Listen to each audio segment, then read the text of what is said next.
dan banyak menulis buku ya Pak Khairul ya. Eh, Alhamdulillah. Selamat datang Pak Khairul. Kami juga sangat menantikan materi yang akan disampaikan oleh Bapak kepada kita semua. Untuk tanpa berlama lagi Pak Khairul, saya persilahkan kepada Bapak Khairul untuk memulai presentasi sharing-nya pada hari ini. Ya, Monggo Pak Khairul. terima kasih Mbak Muna. Assalamualaikum warahmatullahi wabarakatuh. Selamat siang menjelang sore Bapak dan Ibu semuanya. Semoga yang masih puasa nggak ada bolong-bolong ya. Udah sore begini ya. Takutnya udah mulai siang, tadi sudah mulai cari es teh manis gitu ya. Halo. Oke, saya izin share PowerPoint saya. Sudah nampak belum ya Mbak Muna? Aman ya Bapak dan Ibu ya? Oke, saya sharing terkait ngaji luka pada hari Jumat, lalu 1 Maret 2025 tentang kajian klinis pada luka kronis dan luka nekrotis. Nah, kadang-kadang kan kalau misalnya kita melihat luka kronis kan banyak sekali permasalahannya gitu ya Bapak Ibu ya.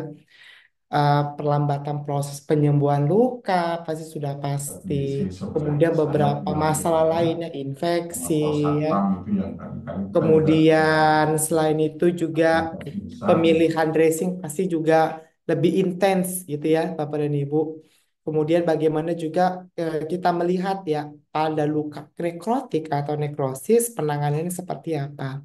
Kadangkala ada berbagai macam ragam jenis luka nekrosis gitu ya. Ada yang mungkin seperti eskar yang keras gitu ya, atau nekrotiknya yang keras seperti kayu ya, atau malah nekrosisnya yang lunak, yang berair gitu ya, yang sudah mengeluarkan bau kurang sedap gitu ya. Kemudian bahkan sampai terjadi infeksi dan perlambatan proses penyembuhan luka. Nah, hari ini kita kupas bagaimana secara klinisnya terkait dengan luka kronis dan luka nekrosis, apa yang harus kita lakukan dan bagaimana penanganannya. Oke, ini saya.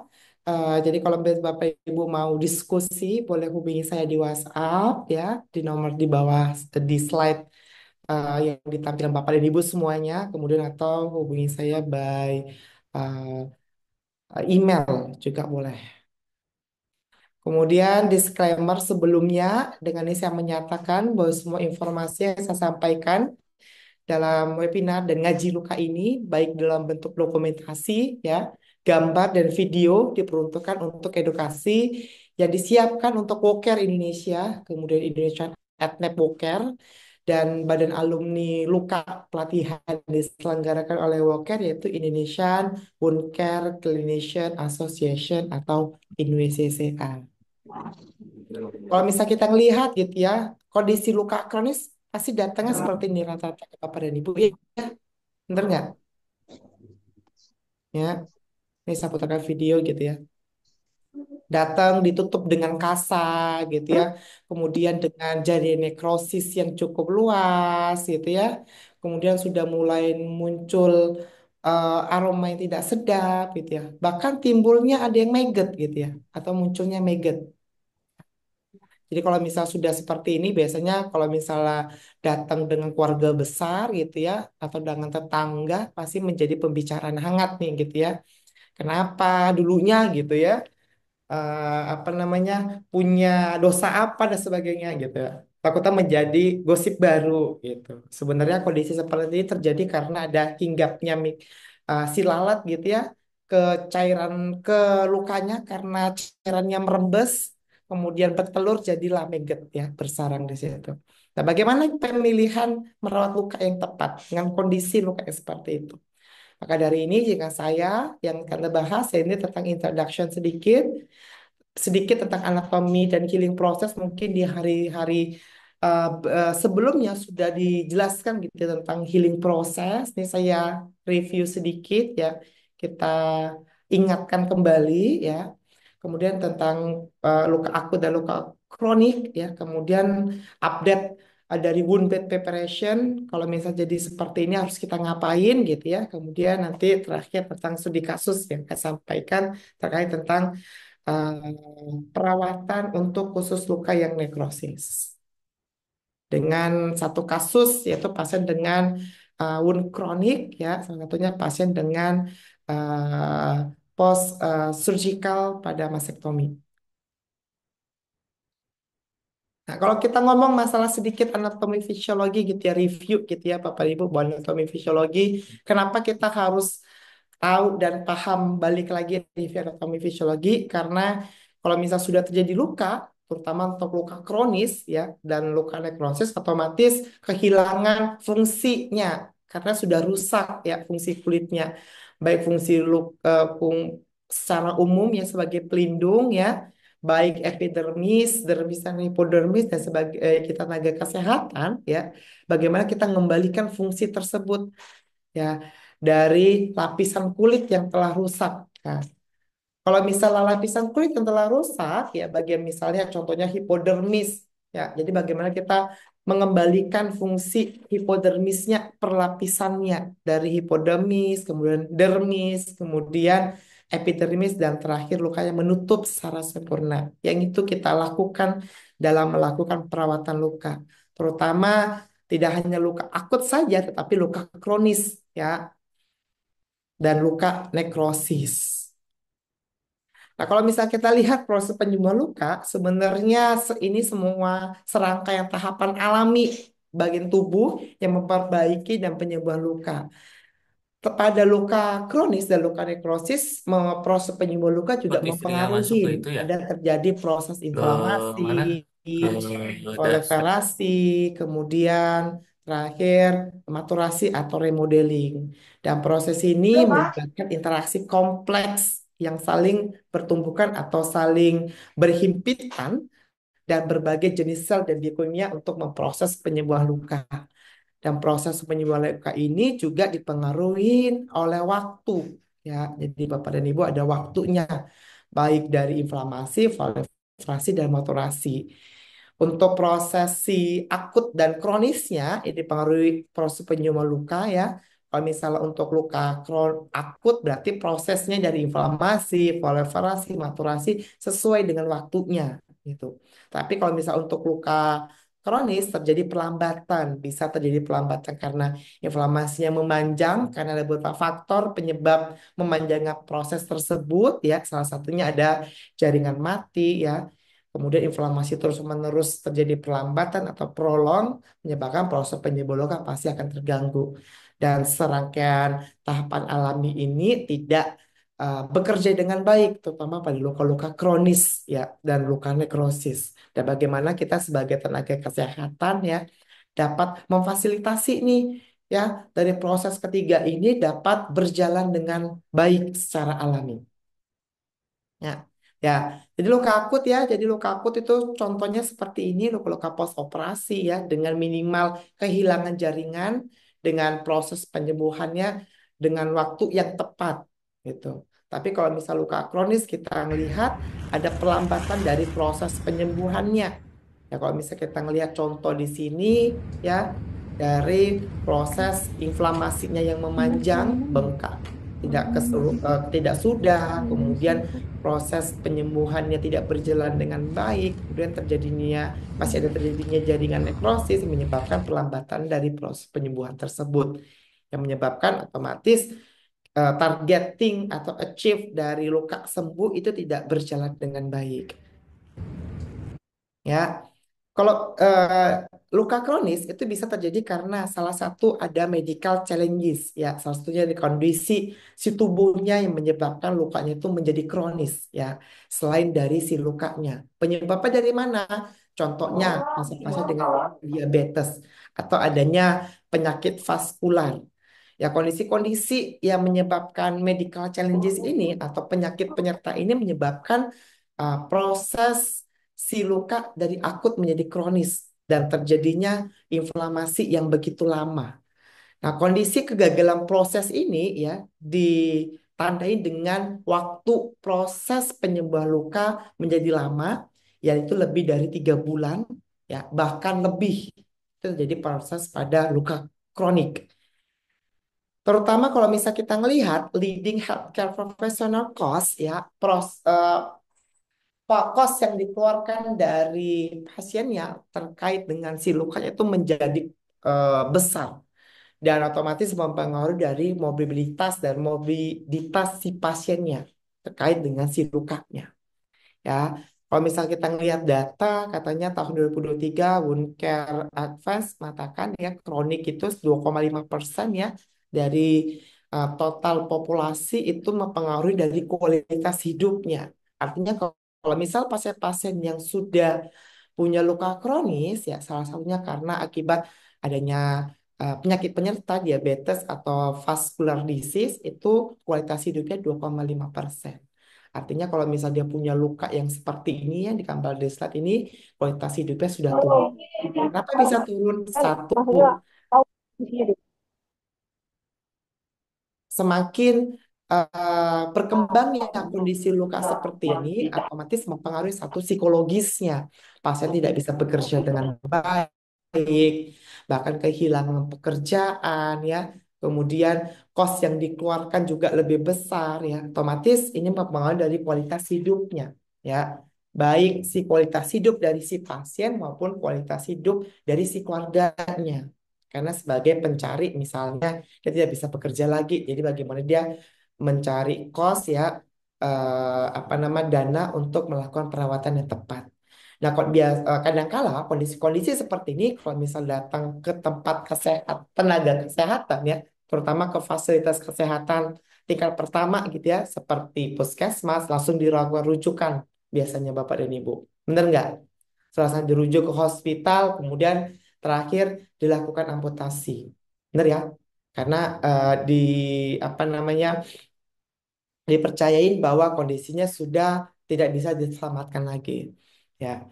Nah, sayangnya kondisi-kondisi seperti ini sering terjadi di masyarakat ya atau di komunitas. Ya, kalau sudah jadi amputasi, kalau misalnya kata penelitian, Armstrong mengatakan pasien dengan diabetes kalau sudah jadi amputasi punya taraf kehidupannya atau dia dapat survive selama 5 tahun dibandingkan pasien dengan cancer. Ya, kenapa bisa dia cuma 5 tahun penelitian mengatakan karena dia kondisi psikologis yang mempengaruhinya. Ya, tadi itu tidak bisa bekerja, merasa minder, gitu ya, kemudian tidak berdaya, kemudian merasa menjadi beban keluarga. Nah, peningkatan kadar stres pada kondisi pasien yang telah jadi amputasi menyebabkan uh, munculnya berbagai ragam macam masalah baru ya untuk khusus kondisi-kondisi pasien yang tersebut. Nah, kenapa bisa jadi wound kronik ya, terutama dari proses penyembuhan luka. Yang pertama kita lihat dari mekanisme tersendiri dari wound kronik itu sendiri. Yang wound kronik kondisinya karena ada kegagalan dari selular dan molekular dari healing mechanism. Ya, kita tahu bahwa proses penyembuhan luka gitu ya, mulai dari selular matrixnya, ECM-nya bekerja untuk mempengaruhi dan eksekusi gitu ya untuk mempersiapkan dasar lebih baik lagi. Nah, kondisi dari wound kronik ya, ini mempengaruhi dari kondisi si proses penyembuhan luka. Karena tadi tuh ada kegagalan dari si ICM-nya ini. Ya, kegagalan ini termasuk karena apa? Inflamasi yang terus-menerus terjadi, tidak terjadi pembentukan angiogenesis dan pembentukan fibroblast atau jaringan mati tidak berjalan dengan baik. Karena apa? Karena tadi itu ya dari wound kronik terjadi kegagalan itu sendiri dari si ECM-nya sendiri ya extracellular matrix-nya tidak berjalan dengan baik. Kemudian dari wound kronik juga terjadi kegagalan ya dari proses penyembuhan luka dari fasenya ya dari inflamasi ya fasenya jadi pelambatan bisa seharusnya inflamasi berakhir di 7 hari ini masih berjalan terus-menerus hingga lebih dari 3 bulan kondisinya misal atau kondisi sistemiknya ya pasiennya dengan kadar gula darahnya yang tinggi ya pasien tidak mau makan ya udah perfusinya yang jelek ini mempengaruhi dari proses penyembuhan luka menyebabkan eh, lukanya jadinya kronis. Kemudian sistem imun tubuh yang lemah dan kita tahuin bahwa kondisi pasien dengan diabetes ya karena mempunyai berbagai ragam komplikasi baik mikro dan makrovaskular ini mempengaruhi dari sistem imunnya yang menyebabkan lemahnya imun sistem tubuh pasien dengan diabetes dan memperparah kondisi si lukanya. Ya, kemudian kalau misalnya kita ngelihat dari si treatmentnya gitu ya, baik dari perawatannya, kadangkala kalau misalnya kita ngelihat datang hanya ditutup dengan kasak saja atau malah dibiarkan saja gitu ya. Beranggapan bahwa mitosnya lukanya harus dikering terpapar dan kena udara biar kering gitu ya. Jadi kalau misalnya kering itu lukanya sudah sembuh. Nah, mitos seperti ini masih terjadi di masyarakat ya. Ya contohnya apa? Lukanya seperti apa seperti ini ya, eskar ya, gitu Bapak Ibu ya. Ini eskar ya, kering, keropeng gitu ya. Kemudian atau seperti keringnya seperti yang jari kedua ini, seperti kayu bakar gitu ya, seperti arang. Nah, kondisi seperti ini sering terjadi di masyarakat nih. Beranggapan bahwa sudah lukanya sudah sembuh ya. Dan bagaimana kita tenaga kesehatan sebenarnya gitu ya dapat memfasilitasi mitos tersebut dapat dihilangkan gitu dan dapat dirawat dengan baik. Dengan cara apa? Dengan cara ya perawatan luka dengan baik. Dengan cara bagaimana kita melakukan standar treatment mulai dari bagaimana mencuci lukanya, kemudian bagaimana mengangkat jaringan matinya dan bagaimana memilih dan menutup luka dengan kondisi luka yang dapat memfasilitasi ya proses tersebut dan dapat mempercepat ya healing prosesnya itu berjalan dengan baik. Kemudian kalau misalnya sudah berjalan dengan baik, otomatis ada beberapa advance tambahan dari treatment yang bisa diberikan. Salah satunya bisa menggunakan beberapa biological dressing yang bisa diterapkan untuk membantu menghilangkan si jaringan mati ini. Ya. Kemudian ada beberapa inovasi tambahan ya. Salah satunya itu stem cell ya. Jadi bisa untuk tissue regeneration ya, terutama pada pasien-pasien dengan luka kronis itu sangat dibutuhkan ya, terutama luka diabetes karena sekarang kita kalau misalnya kita lihat angka diabetes Indonesia peringkat kelima gitu ya. Dan pasti dari total populasi kita ambil 2,5%-nya saja sudah cukup tinggi untuk angka kasus luka khususnya di Indonesia. Kemudian selain itu inovasi baru yaitu ada biocompatible material. Salah satunya itu adalah dressing yang digunakan. Contohnya biocompatible material itu digunakan salah satunya ada di hidrogel ya atau apa nama obat-obatan ya biokompatibel untuk khususnya untuk ulcerasing healingnya atau mempercepat proses penyembuhan luka. Nah, kalau misal kita ngomong masalah biokompatibel gitu ya, salah satunya hidrogel, mungkin Bapak Ibu sudah sering menggunakan hidrogel dalam melakukan perawatan luka khusus untuk luka yang kronis ya. Seperti apa sih cara pemakaiannya dan bagaimana cara advance-nya gitu ya untuk mempercepat proses penyembuhan lukanya agar si biocompatible material ini dapat menyerap ke dalam sistem jaringan dan dapat mengevakuasi si jaringan nekrosis ini. Ya, ada beberapa kategori risk factor dari wound kronis. Salah satunya adalah medical condition-nya.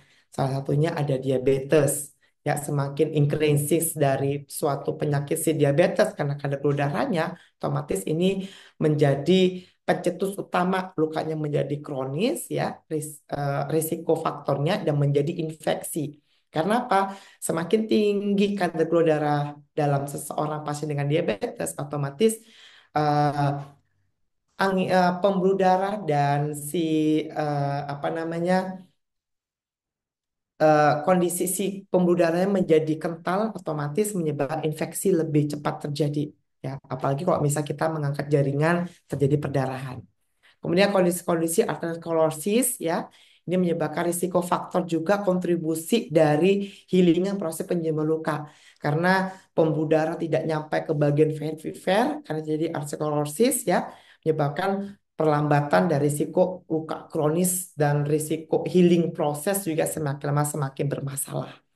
Kemudian kondisi-kondisi penyakit lainnya seperti kondisi hipertensi atau pasien dengan coronary heart disease ya, ini menjadi satu permasalahan baru ya, meningkatnya risiko terjadi luka kronis ya, otomatis proses penyembuhan luka pasti akan terjadi terganggu. Selain dari medical condition, infeksi dan bakteria ternyata mempengaruhi. Salah satunya yaitu bakteri infection, contohnya Bacillus mirabilis, Pseudomonas, kemudian em, MRSA itu menjadi faktor perlambatan proses penyembuhan luka.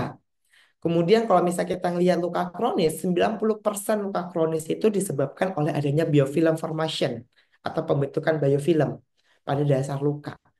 Nah, pembentukan biofilm ini mempengaruhi dari proses penyembuhan luka dan luka menjadi sulit untuk sembuh. Kenapa bisa terjadi kondisi tersebut? Karena kalau misal kita melihat luka kronis ini akibat si biofilm ini, semua uh, biofilm ini mempunyai namanya ikatan pelindung, namanya IPS, extra polymeric substance. Dan ikatan IPS ini nggak akan hancur sama sekali kalau nggak kita lakukan treatment terlebih dahulu. Ya, ini akan melindungi si dasar si luka pada luka kronis. Ya, mau dikasih jenis dressing apapun yang bentuknya biocompatible, mau bentuknya yang sudah advance, dia tidak akan masuk ke dalam jaringan. Kalau misalnya ikatan IPS ini tidak dihancurkan terlebih dahulu pada si biofilm. Cara gimana buat ngilanginnya? Caranya kondisi si biofilm formation ini harus hilang dengan cara dicuci terlebih dahulu. Ya, jadi bagaimana Bapak Ibu mencuci luka ya setelah dibuka dressingnya, cuci dengan baik. Ada beberapa eh, penelitian mengatakan salah satunya buat ngilangin CPS itu bisa menggunakan antiseptik, tapi bentuknya yang gentle. Kenapa gentle? Yang tidak merusak sel tubuh ya. Jadi carilah eh, antiseptik yang ramah terhadap sel tubuh untuk menghancurkan si IPS dari si biofilm formation ini. Kalau sudah hancur, dia lapisan akan terbuka dan biofilmnya mudah untuk kita angkat, baru kita cuci secara sempurna, tambahkan si antiseptik ya bentuknya topikal maupun solution untuk membantu meminimalkan pembentukan si biofilm infection dan infeksi dan bakteri dapat tertangani dengan baik dari si luka kronis. Ya. Kemudian ternyata selain dari si kondisi sistemiknya atau kondisi si penyakitnya, bakterinya, ternyata lifestyle dan nutrisi juga mempengaruhi dari terbentuknya luka kronis. Dan kadang-kala pasien dengan susahnya makan ya, ini mempengaruhi ya karena turunnya si level albumin. Kita tahu bahwa si protein dibutuhkan sekali untuk pengganti jaringan yang telah rusak ya, terutama pasien-pasien dengan kondisi infeksi membutuhkan sekali ya. Jadi kalau misalnya nutrisinya sudah tidak adekuat, otomatis wound kronik dan perlambatan proses penyembuhan luka menjadi terganggu. Selain itu juga kondisi lifestyle ya, eh, merokok ya, ini menjadi satu kontribusi kuat ya dari risiko terjadinya luka kronis dan risiko tinggi ya terjadinya lukanya nggak sembuh ya. Ini di si Liu mengatakan seperti itu ya. Jadi jadi kalau misal pasiennya masih ngerokok ya atau masih curi-curi dan sudah kita lakukan perawatan kok nggak healing-healing, tinggal dievaluasi. Kalau misal pasiennya mau tetap dengan kondisinya dia gitu ya, otomatis lukanya untuk proses penyembuhan luka bisa menjadi terlambat. Kemudian selain itu juga physical dan environment factor juga mempengaruhi. Salah satunya pasiennya nggak mau jalan, maunya tiduran terus gitu ya, nggak mau bergerak gitu ya, seperti anak Gen Z sekarang ya, maunya rebahan tapi cita-cita kurus gitu ya, ya, tapi hobinya makan. Nah, seperti kondisi, contohnya seperti itu. Maunya sembuh gitu ya, tapi suruh aktivitas nggak mau, suruh gerak, suruh bangun, mageran. Nah, ini menjadi satu faktor. Limitnya bergerak ya menjadi kontribusi tinggi ya terjadi pressure atau tekanan terus-menerus ya, terutama pada pasien dengan pressure injury atau pressure ulcers. ya otomatis menjadi bedridden pada pasien ya kondisinya seperti tersebut. Kalau pasien-pasien dengan diabetes karena mempunyai risiko terjadinya gangguan motorik ya ini mempengaruhi kalau misal pasiennya tidak mau beraktivitas. Salah satunya apa? Tonus ototnya turun ya, kemudian kelemahan pada si kakinya ini menjadi satu permasalahan baru untuk meningkatkan proses dari penyembuhan luka. Kemudian selain itu juga kondisi-kondisi pasien dengan inkontinensia ini menjadi satu high risk ya dari penyebab dari wound kronik. Ya salah satunya itu menyebabkan salah satu MASD ya, atau Moisture Associated Skin Damage karena tidak ter enggak terlalu sering terpapar dengan kondisi-kondisi inkontinensia menyebabkan terjadi permasalahan baru pada kondisi-kondisi pasien dengan luka kronis. Ya. Kemudian stres ya menjadi kontribusi terbesar ya.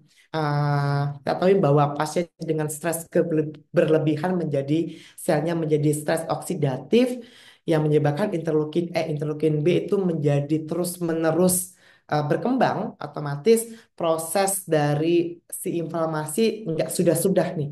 Ya, jadi bagaimana kita meminimalkan stres pada pasien dengan luka kronis? Salah satu dengan apa? Ajak bicara, ya.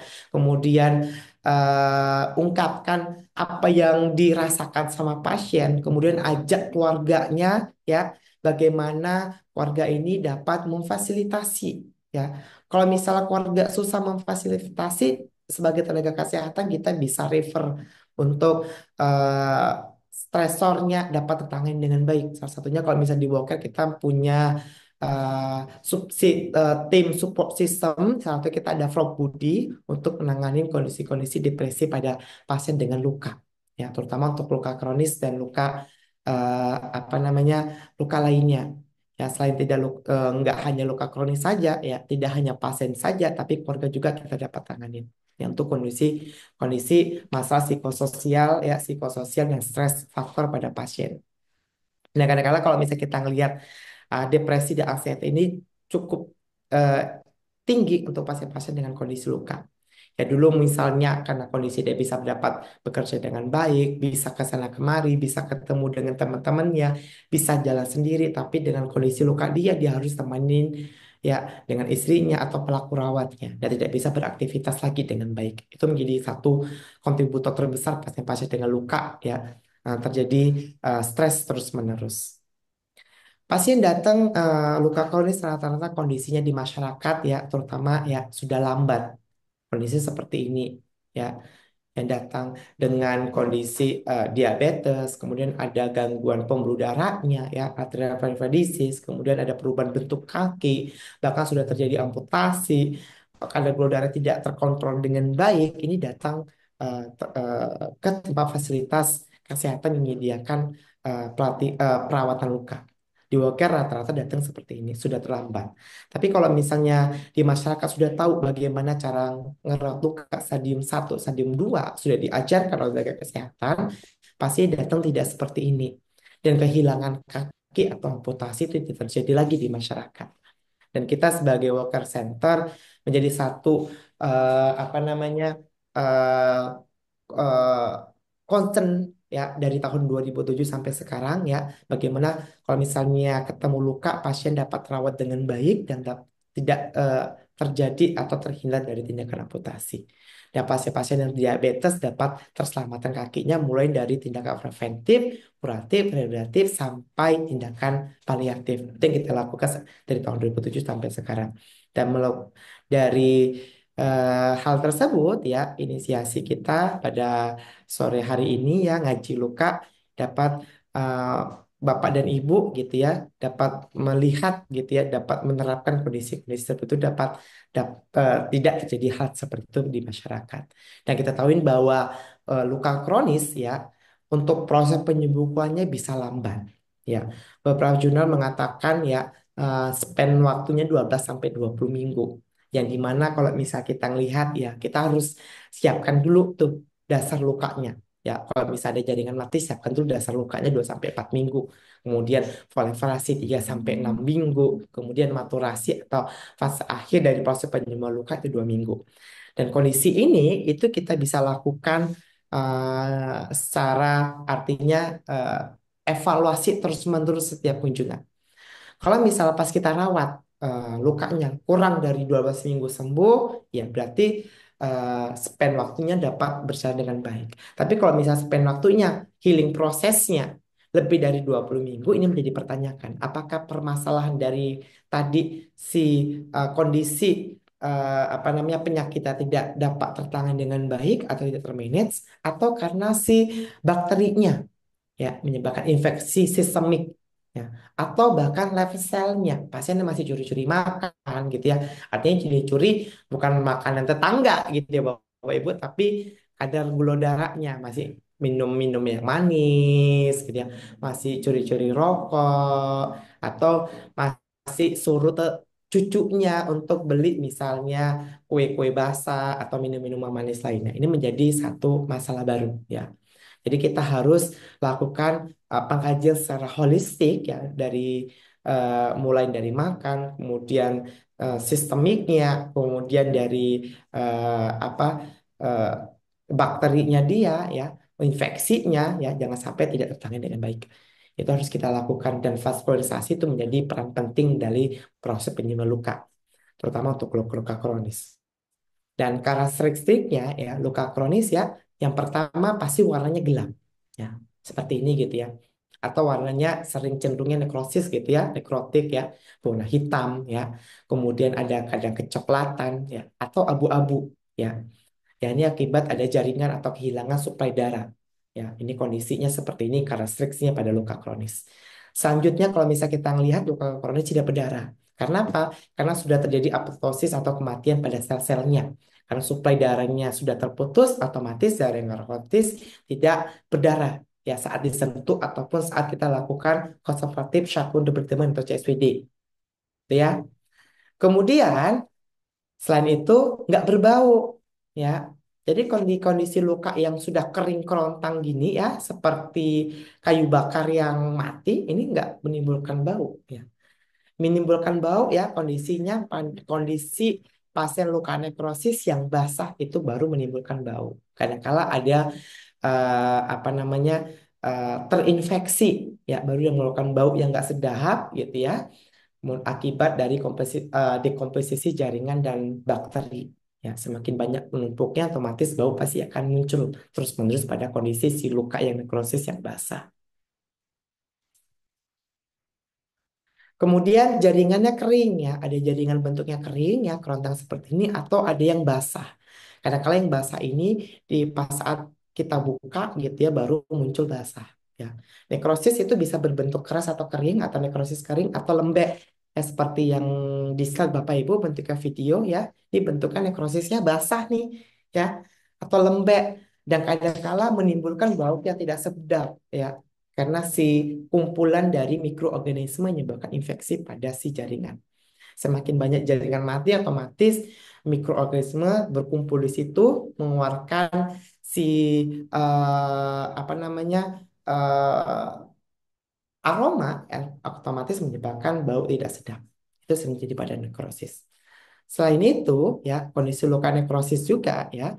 Kondisinya kalau misalnya kita lihat peradangan di sekitarnya cukup meluas ya. Tandanya apa? Merah di sekitar. Ini tandanya ya kita bisa kasih marker. Berarti pada luka kronis dan luka apa namanya kronis dan nekrotik ini tanda radangnya semakin lama semakin luas. Karena apa tadi? Ada perlambatan dari proses penyembuhan luka. Ya, salah satunya perlambatan di inflamasi. Inflamasi terus-menerus nih terjadi pelebaran. Ya. Kemudian kalau misal kita raba terasa hangat di sekitarnya. Ya, akibat inflamasi atau adanya bengkak. Kemudian kadangkala bisa muncul nyeri atau tidak. Nyeri ini muncul salah satunya kalau misal pasien punya risiko variable artery disease ya. Ini saat kita pegang baru muncul rasa nyeri. Ya. Tapi kalau misal pasien dengan diabetes karena pasien dengan neuropati kita tidak pegang ya, kita pegang kita lakukan sayatan itu tidak terasa nyeri karena fungsi si saraf tepi basah sudah mengalami nekrosis ya. Itu sudah tidak terasa nyeri sama sekali. Kemudian terjadi pelambatan penyembuhan luka otomatis. Karena apa? Semakin tinggi, eh, semakin banyak jaringan nekrosisnya, kemudian pelambatan proses penyembuhan luka karena prolong dari si inflamasinya menyebabkan proses penyembuhan luka juga semakin lama semakin melambat. Ya, dan kondisi nekrosis ini kalau misalnya tidak dilakukan intervensi karena ada jaringan matinya yang menghambat dari generasi sel barunya ini tidak terfasilitasi dengan baik untuk proses penyembuhan luka. Dan bagaimana kita sebagai tenaga kesehatan untuk menghilangkan si jaringan nekrosis ini? Ya, kalau misal di sini saya melihat beberapa teman-teman yang sudah pelatihan perawatan luka, berarti sudah paham nih bagaimana cara melakukan pengangkatan jaringan mati gitu ya. Jadi di sini mungkin sudah familiar ya, sudah hal yang oh kalau begini ini ketemu sama saya nih sudah sembuh 8 minggu nih gitu. Kalau misalnya sudah pelatihan perawatan luka yang diselenggarakan oleh Woker ya. Jadi sudah paham nih. Oh ketemu dengan luka nekrosis, ini perencanaannya menggunakan teamwork manajemen nih. Tinggal diangkat aja nih jaringan matinya ini. Gampang nih. Nah, tapi kalau misal kita ngelihat kadang-kadang kalau misal kita ngangkat jaringan mati kan masih takut-takut gitu ya, Bapak Ibu ya. Ya, dengan cara debridement itu masih takut-takut gitu ya.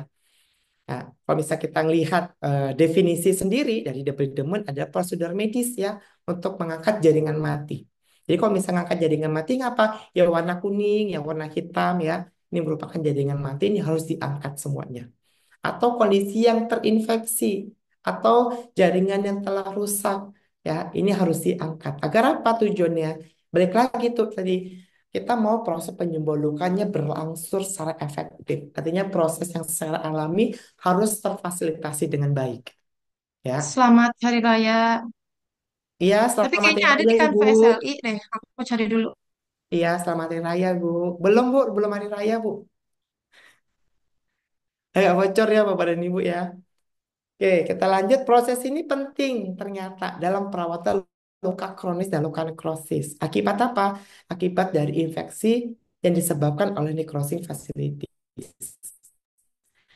Ya, semakin tinggi necrosing facilities, otomatis proses penyembuhan luka ini semakin terganggu dan lamanya. Dan kita sebagai tenaga kesehatan membutuhkan nih prosedur medis untuk angkat jaringan mati. Ya, dengan cara debridement ini sangat penting ya, penanganan luka infeksi ya untuk necrotic facilities. Karena kalau misal kita nggak kita angkat ya, si jaringan matinya ini otomatis menambah buruk kondisinya. Bisa infeksinya semakin lama semakin meningkat ya mungkin dari sudah muncul tanda lokal infeksi, sudah ada kemerahan sekitarnya. Kalau kita masih pertahankan, bisa berkembang dari menuju ke spreading infeksi, ya, menuju nanti ke sistemik infeksi, ya, itu menjadi satu permasalahan baru dan menyebabkan berbagai komplikasi serius yang tidak diinginkan dari si pasien. Ya, kita aja sebagai tenaga kesehatan, kalau misal ketemu luka seperti ini sudah gemes gitu ya. Kalau bisa hari pertama sudah dilakukan pengangkatan jaringan. Ya, tapi ingat lagi, kalau misal ketemu dari jaringan ini ya, Bapak dan Ibu pastikan ya tidak ada rasa nyeri saat mengangkatkan jaringan. Kalau misal ada rasa nyeri, kemudian ada muncul perdarahan, hari itu jangan dilanjut, stop. Gunanya apa? Kita lakukan autolisis terlebih dahulu agar si jaringannya ini ya dapat lunak dan terpisahkan terlebih dahulu dan memudahkan keesokan harinya baru kita angkat lagi ya di kunjungan selanjutnya. Ya, kalau misal kita langsung angkat terjadi perdarahan, otomatis akan menyebabkan salah satunya terjadi kontaminasi silang. Kenapa? Karena sudah ada pintu masuk bakteri masuk ke dalam sistemik.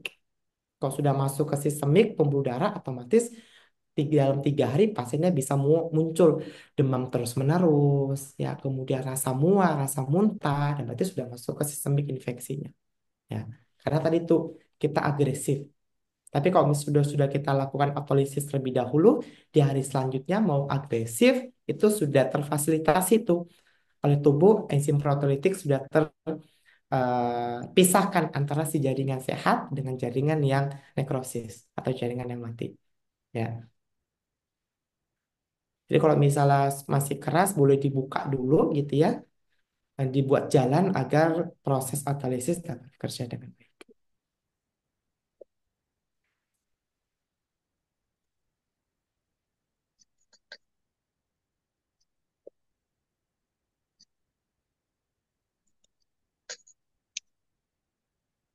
Oke.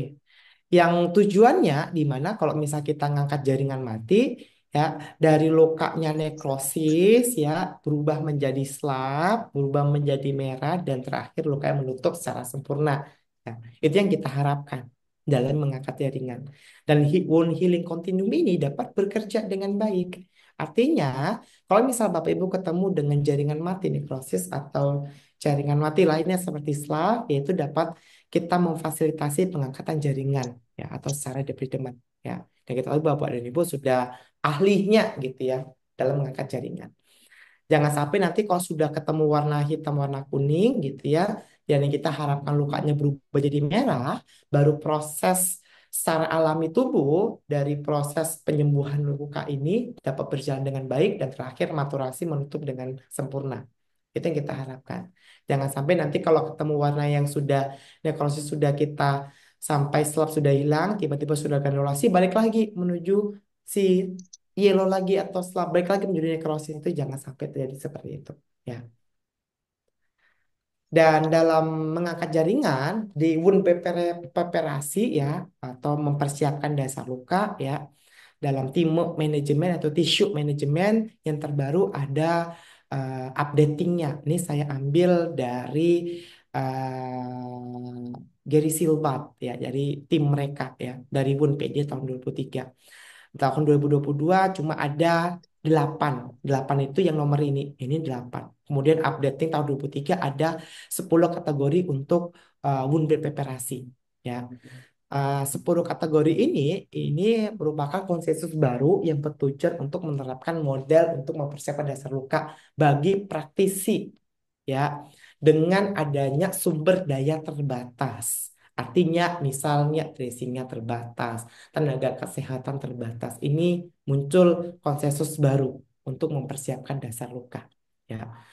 Konsensus ini dibentuk oleh 41 pakar luka dari 15 negara yang mencapai 10 kunci konsep dalam mempersiapkan dasar luka. Mulai dari treatment dari penyebab lukanya, kemudian kondisi si pasiennya, kita cek, oh ini lukanya ini masuknya bisa nggak ya kita screening, healing nggak nih? Kalau nggak healing, pas lukanya harus kita apakan?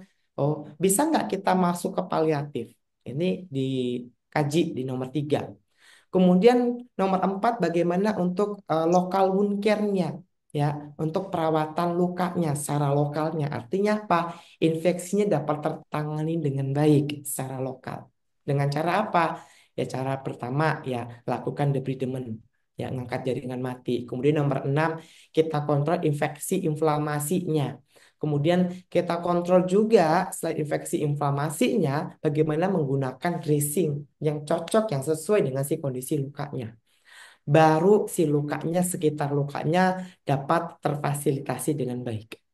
Ya, artinya sekitar lukanya, tepi-tepi lukanya ini dapat menyatu dengan sempurna. Kadangkala si wound preparasi tahun 2024 ini, updating ini ada tambahan. Yang pertama, healing trajectory dengan healthcare profesional. Bagaimana kalau misalnya nanti pas di akhir nomor 7 ini tidak menuju nomor 9 ini tidak tercapai dengan baik, berarti harus kita lihat untuk memproses penyembuhan lukanya. Butuh nggak apa namanya teknologi tambahan untuk memproses penyembuhan lukanya?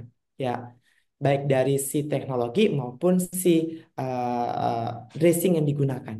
Kemudian bagaimana tenaga kesehatan atau rujuk karena kondisi sistem kita tidak memadai, itu harus terfasilitasi dengan baik. Baru lukanya bekerja atau berjalan secara sempurna. Ya, dalam ini dibuat untuk terutama untuk pada penderita ulkus kaki, terutama pada pasien dengan diabetes di lingkungan dengan sumber daya yang terbatas. Dan konsensus ini ya memandu kita sebagai praktisi klinis ya untuk dalam setting sumber daya terbatas dan mendorong inovasi berkelanjutan ya untuk meningkatkan hasil pasien dan efisiensi dalam sistem kesehatan bagi semua individu dengan ukus kaki. Ya. Dan proses si konsensus ini memperbarui dari konsep wound bed preparation. Ya. Kalau misalnya nanti di nomor 5 menggunakan teamwork management itu masih dilakukan di sini, yaitu bagaimana kita melakukan dengan tissue management ya, removal si jaringan mati dengan 5 cara tersebut. Itu masih dilakukan. Tapi ada beberapa cara terbaru, yaitu menggunakan negative pressure wound terapi atau NPWT tapi menggunakan installation. Itu bisa dilakukan. Ya, ini konsep dari si debridement dari wound bed preparation tahun 2024. Ya, yang diterapkan ya tanpa tergantung kesediaan sumber daya dan konsep trajektori penyembuhan ini dan perubahan sistem layanan kesehatan ini diperkenalkan untuk pertama kalinya. Kalau dulu tahun 2021 itu masih 8. Jadi nomor 9 ini 8, nomor 8 dan 10 ini tidak ada.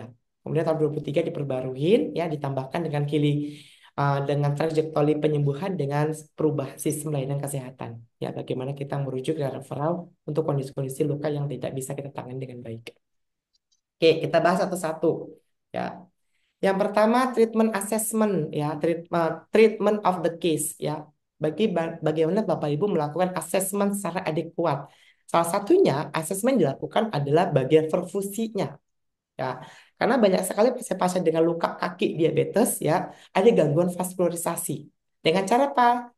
Caranya pertama Bapak Ibu palpasi ya bagian pedis atau menggunakan si vascular assessment ya bisa menggunakan si ABPI atau tuh pressure BI itu kita lihat si vaskularisasinya atau kita rujuk pasien untuk melakukan vascular assessment ya itu yang kita lakukan ya sesuai dengan si wound bed preparation WBP tahun 2024 yang terbaru. Cek terlebih dahulu ada nggak si eh, apa namanya eh, eh, perfusinya, kita lihat vaskularisasinya oke nggak. Kemudian kita identifikasi kondisi semua. Kalau misal perfusinya oke, gitu ya. Kemudian ada nggak pasien apa namanya penyakit penyerta lainnya yang mempengaruhi dari kondisi si perfusinya. Ya, itu harus dipastikan terlebih dahulu. Kemudian komorbidnya, ya triase terlebih dahulu, most important causes ya katanya. Salah satunya apa? Untuk triasenya cek medikasinya pasiennya ya ya cek medikasinya obat-obat yang dikonsumsi kemudian komorbidnya ya itu dicek kalau misal komorbidnya diabetes obat-obatannya ya eh, dimanfaatkan dengan baik nggak atau dikonsumsi dengan baik nggak jangan sampai terjadi nanti kegagalan multi organ karena konsumsi obatnya suka-suka si pasien ya kemudian selain itu triase selanjutnya adalah HbA1c-nya jadi dicek HbA1c-nya ya. Kemudian hemoglobinnya dan blood pressure-nya. Kenapa harus dicek? Ternyata kondisi yang ketiga ini ya, keempat medikasi ini mempengaruhi dari proses penyembuhan luka. Ya, jadi dari awal sudah dilakukan screening. Jadi kalau misalnya sekarang pasiennya, kalau misalnya datang ke bapak dan ibu ya, cek dulu ya perkusinya, cek komorbidnya ya, kemudian medikasinya dicek ya, kemudian screening HbA1c sama Hb-nya ya. Kemudian kita lihat kalau misal pasiennya dengan luka, prioritaskan restribusi dengan cara apa? Offloading. Nah, jadi jangan sampai nanti pasiennya sudah dirawat dengan baik, tapi dengan luka kakinya, luka di kaki, tapi tidak dilakukan offloading. Ya, ini menjadi permasalahan baru. Ya, akan terjadi pressure terus-menerus pada si lukanya, terutama pada si kakinya, terutama pada si lukanya. Ya, jadi harus dilakukan si offloading. Salah satunya apa? Offloading. Kalau misalnya pasien ada bengkak, ya, berarti akan mengurangi si bengkak. Ya, kemudian akan memperbarui dari arterial perfusionnya. Itu yang pertama, treatment of the cause. Yang kedua, patient center care. Nah, karena pasien center care, yang pertama akses dulu. Kalau misalnya pasiennya punya nyeri, ya, cek dulu skala nyerinya. Cek nyerinya skala secara PQRST, ya. Kemudian kita bandingkan apakah pasien ini targetingnya nanti nyeri Jadi, nonsensitif atau nyeri neuropatik. Jadi kalau misal sudah teridentifikasi pasiennya nyeri nonsensitif atau nyeri neuropatik, otomatis untuk pain manajemennya dapat langsung targeting Ya udah ya saya pakai sendiri. gitu. Jadi nggak tahu kalau itu nggak Ya, diikat jadi kayak mulai gitu. akses pain pain skill-nya dapat terfasilitasi. Kemudian eh, aktivitas sama pengaruh dari nyerinya, ya daily activities-nya ada nggak? Mungkin pasiennya masih bergerak, mungkin kalau misal dia jalan nyeri, itu difasilitasi atau dicek aktivitasnya. Kemudian penyebab yang memperparah nyerinya, habitnya, contohnya salah satunya memperparah dari kondisi si wound healingnya, smokingnya, ya, kemudian alkoholik atau penyakit penyerta lainnya, itu harus diakses, ya, harus dikaji secara komprehensif. Ini kadangkala akses faktor penghambat ini pada pasien ini cenderung tidak secara komprehensif, artinya ya ditanya aja, bisa tidak dilakukan manage. Nah, ini menjadi satu masalah baru untuk mempengaruhi dari healing prosesnya. Kemudian empowering si pasiennya untuk edukasi ya sebagai support sistemnya. Jadi kalau misalnya kita ngomong masa edukasi, kita nggak bisa hari ini kita edukasi, hari ini juga pasien akan ngikutin apa yang kita mau. Kadang-kadang itu butuh beberapa kali edukasi untuk pasien. Ya, terkait apa salah satunya pasien masih percaya terkait tentang kultural, ya, itu behaviors, belief, ya, itu menjadi satu eh, apa namanya limitation untuk kita melakukan edukasi. Ya, itu sering terjadi kalau misalnya kita lakukan edukasi. Jadi bagaimana kita melakukan edukasi setiap kunjungan dengan bahasa yang mudah dipengerti sama pasien, ya. Kemudian pasien dapat mengerti. Jadi kalau misal susah pakai gambar dicoret-coret untuk membantu kita melakukan edukasi dan sebagai support system si pasiennya. Agar Makin apa? mana? Agar yang kita Makin long. rencanakan intervensi itu dapat Ya, berjalan dengan baik. Itu kita lakukan. Kemudian yang ketiga, ya, ability to healing, ya, kita determine, kita lihat blood supply-nya, ya. Ini semua yang nomor satu, nomor dua, kira-kira ini healing nggak ya setelah kita kaji lukanya? Dengan cara apa? Kalau misalnya pasiennya punya apa namanya? Punya infeksi, ya, kita bisa tambahkan NERD atau stun untuk mengaji si infeksinya.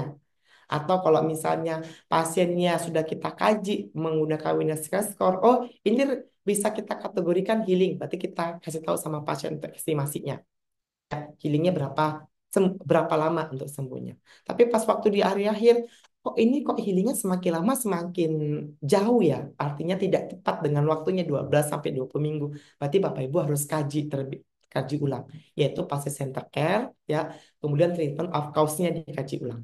Ya, untuk apa? Untuk kita ability to healing yang kita harapkan. Healable, maintenance atau non healing, atau kita terapkan dengan cara paliatif, ya, dari yang sebelumnya kita lakukan pengajian.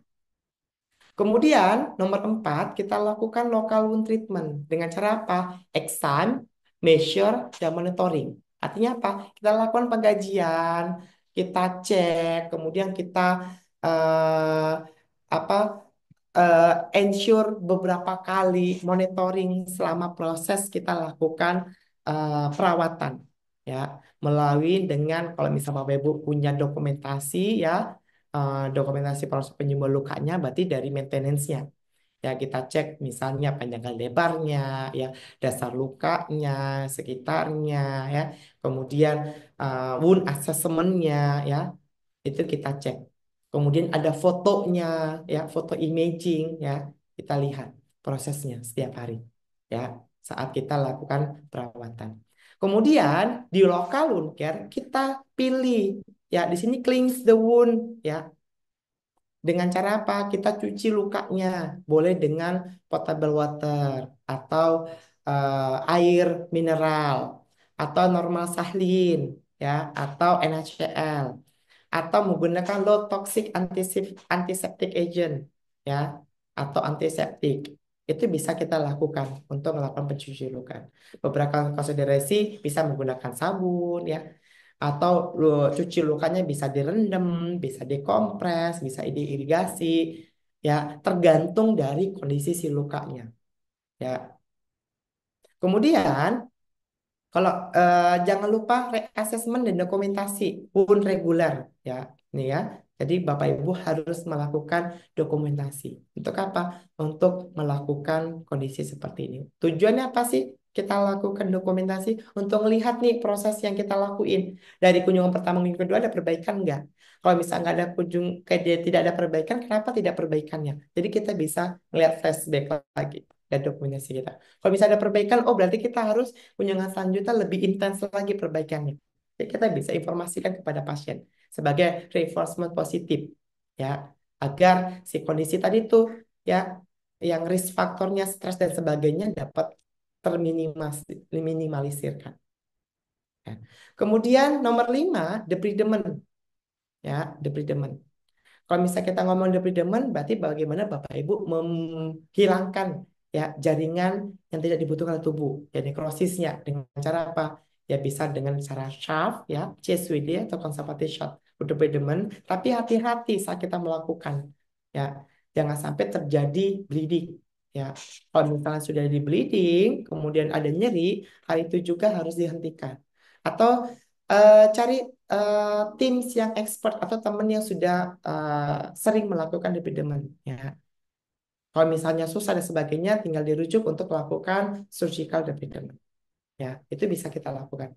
Kemudian kalau ada beberapa alternatif ya. Jadi selain dari sharp debridement yang paling cepat ya dengan cara CSWD atau sep debridement, alternatif lainnya bisa menggunakan autolytic debridement terlebih dahulu ya. Jadi sebelum kita sharp, kita autolytic terlebih dahulu, kemudian baru kita sharp atau CSWD ya. Atau dengan cara yang lainnya dengan hydropressure dengan mechanical atau dengan enzimatik atau menggunakan method atau biological. Itu bisa kita lakukan untuk melakukan debridement. Ya, untuk tisu manajemen saya rasa Bapak dan Ibu yang ada di Zoom ini pasti sudah hal yang familiar gitu ya. Sudah hal yang sudah bisa yang biasa dilakuin. Gitu. Kemudian yang infeksi yang keenam, infeksi dan inflamasi. Ini sering yang dilupakan ya. Bagaimana kita menilai infeksinya. Kalau misal sudah ada tanda infeksi atau ada tanda lokal, Bapak Ibu bisa menggunakan namanya NERD. Kalau misal untuk yang lokal atau superficial wound infeksi, ya ada kriterianya NERD ini. Kemudian kalau misalnya sudah ke eh, meluas sampai ke deep, bisa pakai stones, ya. Jadi selain dari tadi untuk menilai si infeksinya menggunakan NERD dan stone, juga dibutuhkan adalah antimikrobial, ya, untuk mengontrol si infeksi inflamasinya. Kalau selain itu juga menggunakan sistemik, ya, ya bentuknya ada sistemik antimikrobial, ya, berarti eh, pasiennya dapat antibiotik, ya, karena salah satu antimikrobial masuk ke dalam payung antibiotik masuk ke dalam payung antimikrobial, kemudian dapat topical antiseptik bentuknya solution atau gel yang bisa digunakan untuk menangani kondisi si infeksinya. Kemudian selain itu juga ya menggunakan cairan pencuci luka ini menjadi tambahan untuk mengontrol si infeksi inflamasinya. Yang digunakan adalah yang bentuknya ada si antiseptiknya, tapi yang bentuknya non toksik terhadap sel fibroblast. Salah satunya PMB ya, kemudian HUCL yang ada di Indonesia ya yang mengandung antimikrobial itu bisa menggunakan ya. Kalau misalnya air biasa ya atau normal sahlin itu tidak mengandung antimikrobial ya, tapi bisa untuk menghilangkan debris-debris sisa dari si jaringan ataupun eksudat luka ya. Jadi kalau misalnya ada infeksi ya Bapak Ibu tinggal cek kalau ada superficial bisa menggunakan NERD ya kriterianya. Kemudian cek antimikrobialnya yang digunakan ya bentuk topikal jenisnya apa itu bisa digunakan. Tapi kalau misal sudah masuk ke dips atau surroundings bentuknya seperti selulitis, berarti bisa menggunakan stones untuk menilai si infeksinya. Ya, kemudian tambahkan antimikrobial sistemik ya, antibiotik ya, tapi sebelum itu kultur terlebih dahulu, kemudian gunakan topik antiseptik. ya sebagai pencuci luka atau sebagai apa namanya topikal. Kemudian nomor 7 adalah moisture management. Ya, ngapain sih? Berarti cari kondisi si maintenance si kondisi lembabnya. Ya, eksudatnya dikontrol. Jangan sampai lukanya itu menjadi masalah baru atau rusaknya sekitar luka. Dengan cara apa? Salah satunya bisa menggunakan beberapa kondisi. Kalau misal luka nekrosis, berarti menggunakan hydrogel. Kemudian bisa ditambahkan dengan film dressing. Kemudian dengan hidrokoloid. Pak X sudah banjir bisa menggunakan hydrofiber, alginat, ataupun foam. Ya. Kemudian cek ya, kalau misalnya eksudatnya terus menerus ya bisa menggunakan namanya super absorbent ya, super absorbent ya. Kemudian kalau misalnya nanti kalau di luaran itu ada namanya wound package, jadi standar untuk ngerawat luka. Jadi dia ada cairan pencuci, kemudian ada kasaknya, kemudian ada minimal apa dressing primer dan sekunder di situ. Nah kalau di kita kan tidak ada untuk yang apa wound package. Kemudian cek reduce karena kita maintenance si moisture-nya, jangan sampai moisture ini menjadi permasalahan baru. Salah satunya kondisi munculnya bakteri terus-menerus. Salah satunya kalau misalnya eksudat terlalu banyak, jangan sampai eksudat tambah banyak dan memperparah si bakteri nyalurnya ini semakin lama semakin banyak. Jadi kita harus reduce ya. Kemudian nomor 8, karena sesuai dengan bagan, jadi saya masuk nomor 9 sebelum nomor 8. Ya, wound healing trajectory.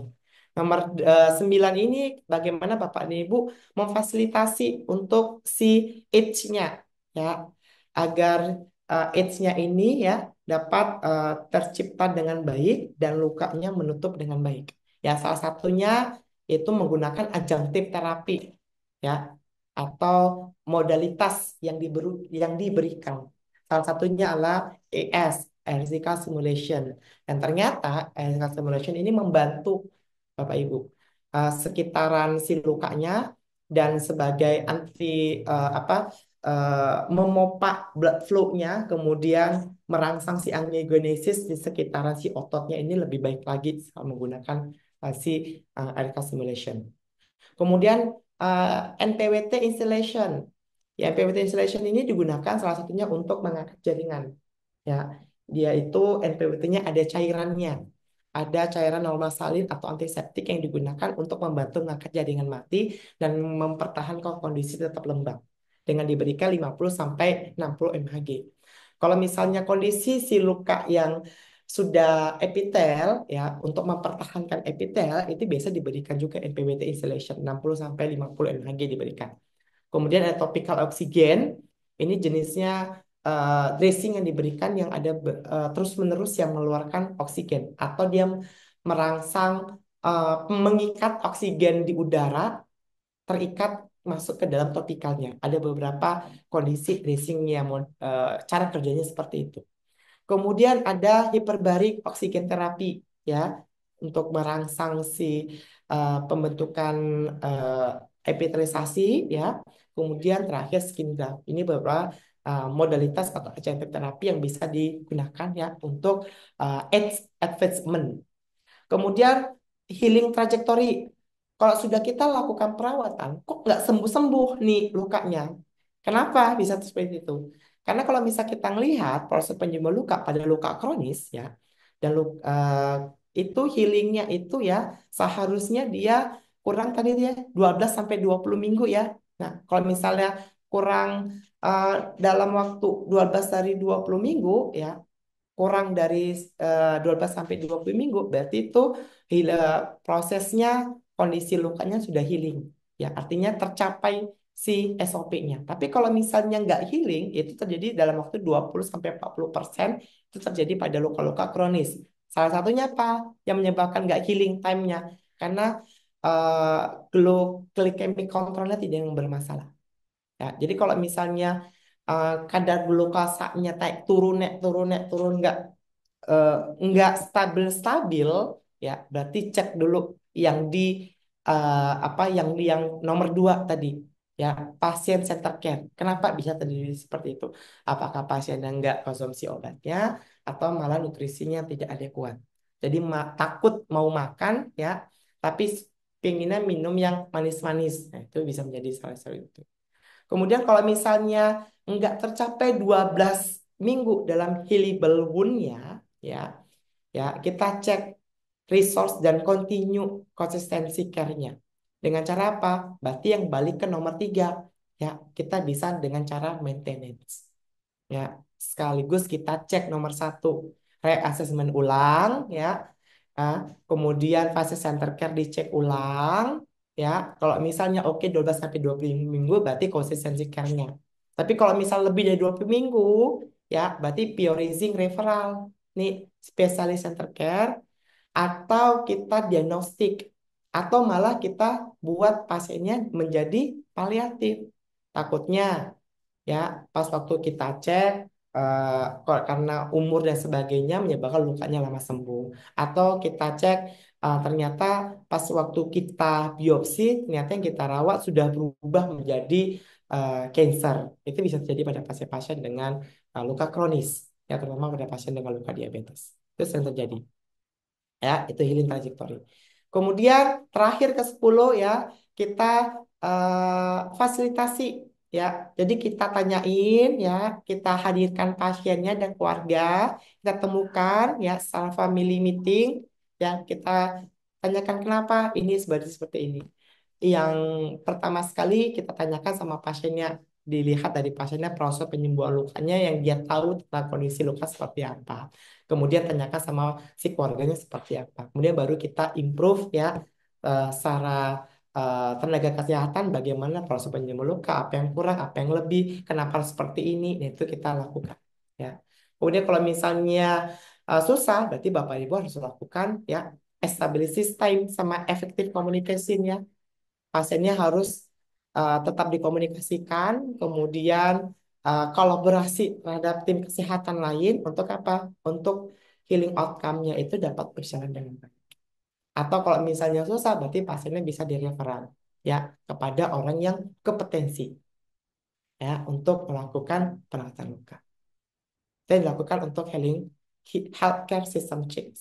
Ya, jadi cek dulu, ajak ngomong keluarga, ajak ngomong si pasiennya, tanyakan, kemudian kita kasih arahan kalau nggak dilakukan ABC apa namanya terjadi, kemudian cari solusi bersama-sama. Ya, apakah mau dirujuk ke tenaga kesehatan lainnya atau kita tanganin dihadirkan tenaga kesehatan lainnya ke tempat Bapak dan Ibu. Ya. NWCCA mempunyai satu SOP untuk melakukan debridement, ya. Ini mungkin Bapak dan Ibu yang uh, apa tergol yang masuk ke dalam sudah pelatihan perawatan UCARE, berarti sudah masuk NWCCA. Jadi ini satu bisa dilakukan ya sebagai pathway untuk kita lakukan debridement. Yang pertama kita cek integrasi pengkaji debridement.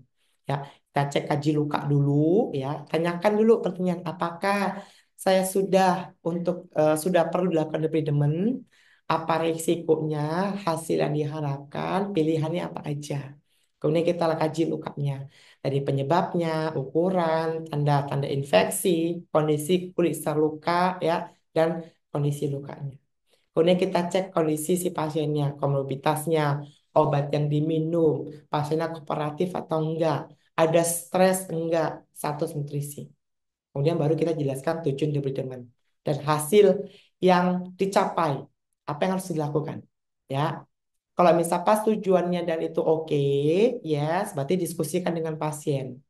Ya, itu harus dilakukan implementasi, intervensi imitasi debridement dengan catatan terus harus dokumentasikan. Ya, diskusikan, konsultasikan dengan dokter jika dibutuhkan terapi lanjutan, ya. Kalau misalnya ada kontraindikasinya, kemudian referral ke dokter spesialis jika debridement sangat dibutuhkan. Jadi susah misalnya. Ya, jadi kalau misalnya pasien yang nggak mau dilakukan debridement dengan set debridement misalnya dengan autolisis, berarti langsung saja konsultasi atau referral pasiennya. Ya, kemudian kalau misalnya oke semuanya lakukan debridement jika kompetensi, yang pertama kita lakukan autolisis terlebih dahulu, kemudian baru mekanikal, ya, kemudian dipilih beberapa teknik debridement lainnya. Ya, Kalau misal pasiennya nggak mau, jangan lakukan debridement jika tidak kompeten. Nah, jadi kalau misal Bapak Ibu masih ragu, jangan dilakukan debridement ya. Jaga balutan tetap kering, contoh ya tendon expose mungkin untuk menjaga agar tetap lembab. Ya, jadi kalau misalnya kondisinya nggak oke gitu ya, nggak kompetensi, jalan berbeda rujuk aja ya. Atau dilakukan ganti dressing, cek kembali tujuannya, evaluasi ke pasiennya. Kalau misalnya dari pasiennya oke, oh ini harus dilakukan DPD dan pasiennya setuju ya sudah, sana autolisis ya, mekanikal, maggot, hydropressure, sharp atau surgical. Ya, tinggal dicek dan dirujuk. Kalau misal butuh tindakan surgical debridement. Kalau misalnya mungkin kondisi lukanya sudah meluas dan membutuhkan rujukan atau referral untuk dilakukan surgical debridement. Ini kita lakukan untuk lakukan debridement. Ya, yang pertama kita lakukan pertama self debridement. Kalau misal tadi kompetensi dan pasien setuju. Ya, pasien datang kita tanya edukasi ini pertama kita jelaskan nih SOP kita. Oh ini ada jaringan matinya berarti harus dilakukan debridement nih. Kita lakukan namanya sub debridement Bu. Yang awal kita lakukan autolysis debridement. Kita harus cari dasar lukanya ini. Tadi itu healing time-nya ya 12 sampai 20 minggu. 2 sampai 4 minggu kita harus dapat dasar lukanya. Dasar lukanya ada beberapa cara nih Bu ngangkat jaringan mati. Kita jelaskan. Nah, Ibu mau pilih yang mana? Yang aman tuh pertama sekali nanti baru yang ini nih, yang step lebih demen dulu. Ya, atau lisis dulu nih Bu, nanti ada dressing ditambahin. Oh, ini nggak sakit dan sebagainya dibandingkan yang lainnya. Oh, dia pasiennya mau. Untuk selanjutnya kita jelaskan sama pasiennya. Ini sudah lunak jaringannya, jadi butuh kita angkat. Ya, jadi pakainya konservatif atau CSWD. Ya, pakai alat kita angkat. Oh, ini butuh Bu untuk kita lakukan hydropressure. Karena ada jaringan matinya yang susah, kemudian ada biofilmnya, ini kita lakukan hydropressure. Ya. Kemudian kalau misalnya pasiennya nyeri dan sebagainya, pilihannya secara megoterapi. Kalau misalnya cukup luas membutuhkan surgical, gitu lakukan surgical. Atau menggunakan solution, menggunakan MPWT, ya, installation tadi untuk membantu mengangkat jaringan mati. Ini kita lakukan. Jadi kita kasih pilihan, kita jelaskan kepada si pasiennya. Jadi pasien bisa pilih nih, mau yang mana. Karena pasien sudah teredukasi informasi dengan baik, jadi kita sudah kasih 2 sampai 4 minggu mau ngelakuin apa. Oh, kunjungan pertama autolisis. Itu kunjungan kedua CSWD, kunjungan ketiga nanti mau tambahkan hydropressure, kemudian terakhir mau tambahkan MPBT untuk mempercepat nih sampai lukanya warna dasar lukanya merah. Jadi pasien sudah saya informasikan dengan baik. Jadi pasiennya setuju dengan apa yang mau kita lakuin. Ya. Ya, kalau misalnya hydropressure, ya. Jadi dokternya salah satunya bisa menggunakan tekanan air. Di sini kita pakainya lower ultrasound frequency atau LVO yang mendestruksi salah satunya jaringan matinya. Kemudian kalau misalnya si warna dasar lukanya merah, Ibu nyeri. menghilangkan si jaringan matinya, si biofilmnya. Ya. Yang kita pakai adalah NaCl dicampur atau kita pakai antiseptik atau KMB.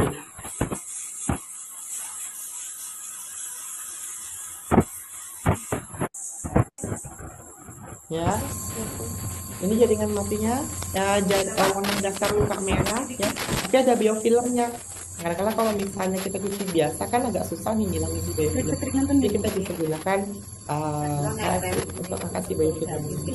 Kemudian sekitar lukanya ini yang tebal-tebal ini dapat dikikis. Dimasukkan dengan si hydropressure. Atau luka yang dalam yang bergoa atau undermining ya, yang kita bisa bersihkan yang bagian tendon, tulang, kita fasilitasi bersih lebih baik lagi.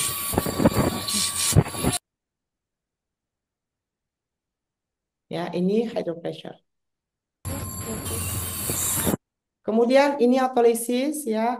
Jadi setelah kunjungan pertama ya, yang pertama kita autolisis, jadi kunjungan kedua itu kita bisa lakukan sharp debridement ya, konservatif sharp debridement menggunakan pinset dan gunting ya.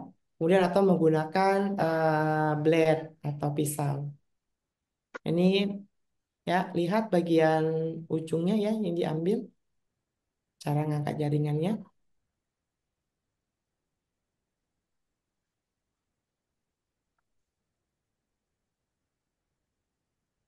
Ini cukup tebal ya, Bapak dan Ibu, halusnya.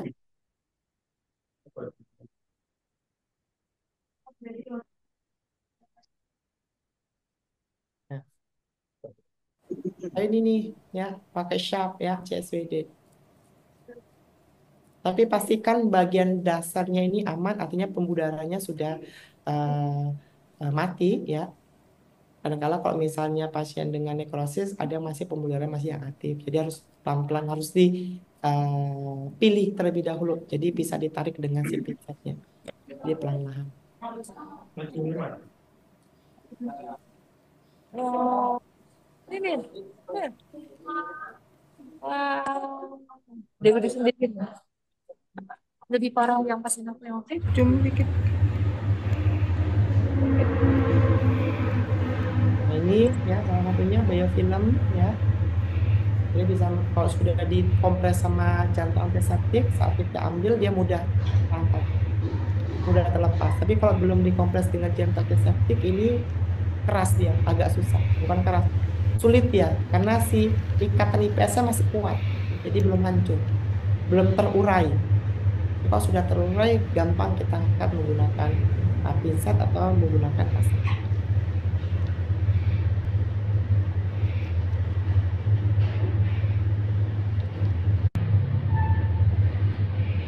Zoom dikit. Ya, atau menggunakan atolisis ya, menggunakan gel ya atau dressing ya.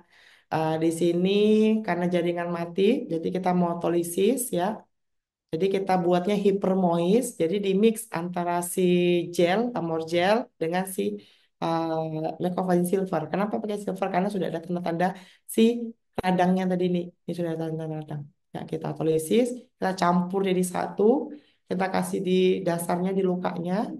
Ya, kemudian kita balut ya dengan transparan film untuk membantu si hidrogel masuk ke dalam field deep space. Ya, jadi masuk ke dalam si sela-sela jaringan. Kemudian kunjungan selanjutnya dibuka, dilakukan lagi, ya. Atau pasien dengan luka bakar ini sering terjadi, ya. Jadi kita campur. Jadi efek dingin dari hidrogel dan si zinc cream ini membantu regenerasi sisanya lebih cepat lagi. Jadi boleh dicampur keduanya, ya. Dibalurkan semuanya ya tebel minimal 2 mili kemudian kasih kasat aman dia karena dia sudah dicampur sama si zinc cream jadi gelnya masuk ke dalam field deep space ya kemudian zinc creamnya di bagian atasnya dia membuat dia tetap lembab ya boleh pakai kasat jadi pakai atopedikul kemudian koahesif. Nah kenapa pilihannya si hidrogel gitu ya kita lihat dulu. Here at the University of Delaware, hydrogels are a major area of research amongst many research groups because of their importance in biomaterials. Ada We're all biomaterialnya familiar with dia. hydrogels in our daily lives.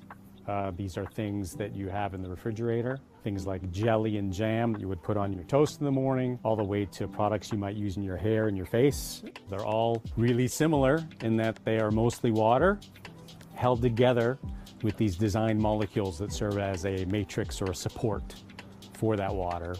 They mimic the environment that all of our cells in our bodies live in. And so what we can do synthetically is make gels with desired properties and then have them mimic real tissues, real cellular environments, therefore have a synthetic environment in which we can put cells, we can put molecules, we can put drugs, reinvent the way things look like they do in nature, but do it in a lab setting.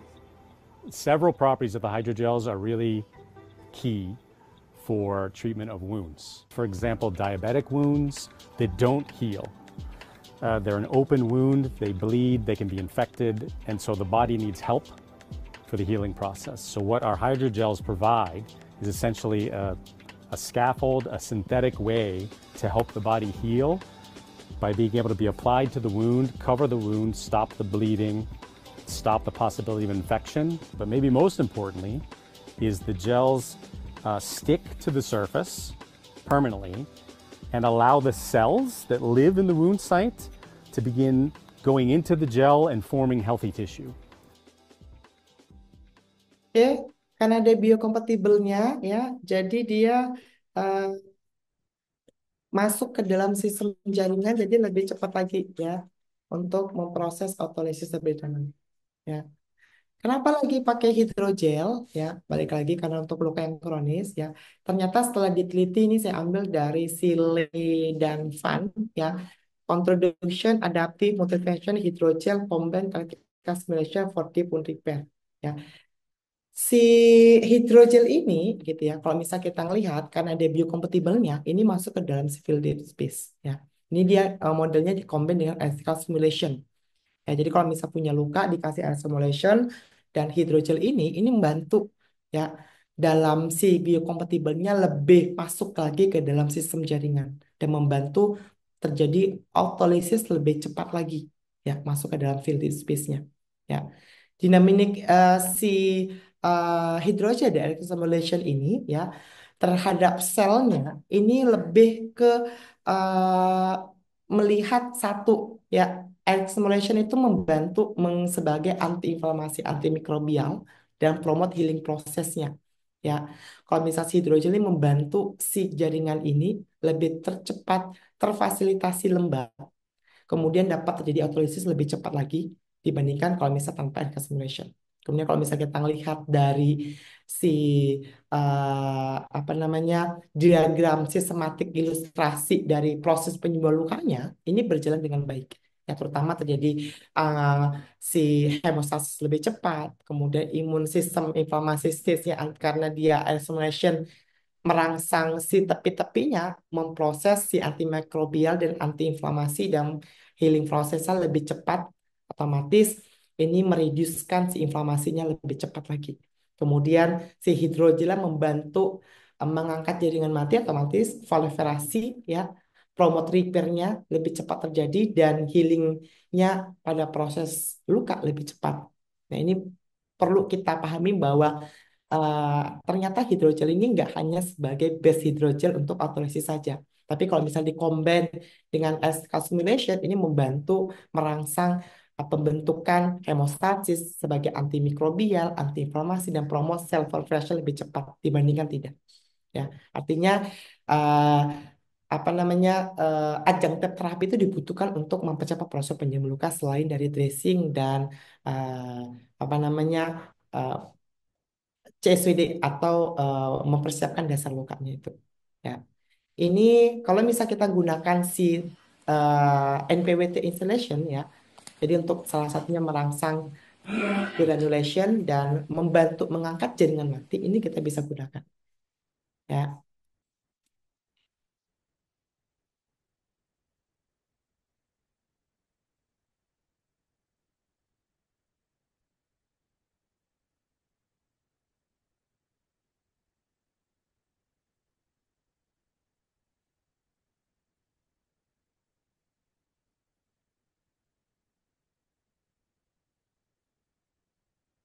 dan ini dibuka dulu ya NPWT-nya ya. Ini sudah eh, migrasi, artinya sudah mengecil, berkontraksi karena kita menggunakan teknologi seperti NPWT, mengkontraksi lebih cepat lagi untuk si granulasinya. Ya, kemudian mengevakuasi si eksudat yang ada di lukanya. Nah, awalnya seperti ini si lukanya, jaringan matinya awalnya banyak, kita pasang NPWT insulation, kemudian sudah warna merah, kemudian kita lanjutkan untuk penggunaan si NPWT-nya. Ya, jadi dilindungin dulu sekitarnya dengan hidrokoloid agar si AIDS-nya tetap aman ya. Ini masih ada jaringan matinya ya Bapak dan Ibu ya. Nah ini masih ada jaringan matinya. Jadi awalnya seperti ini nih. Ya, awalnya lebih besar lagi dan jaringan mati lebih banyak lagi. Jadi kita pasangin PWT, insulation membantu buat ngangkat jaringan mati.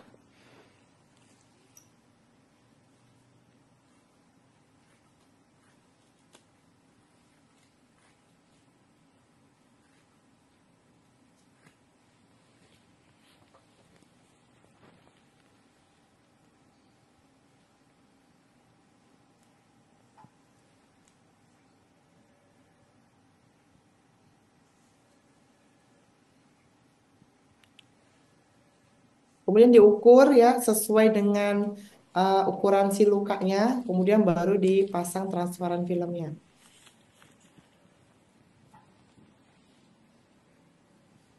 Jadi enaknya kalau kita dijelaskan dari awal tahapannya ya gitu si step deployment-nya. Jadi pas kita menggunakan teknologi, pasien udah nggak kaget lagi gitu.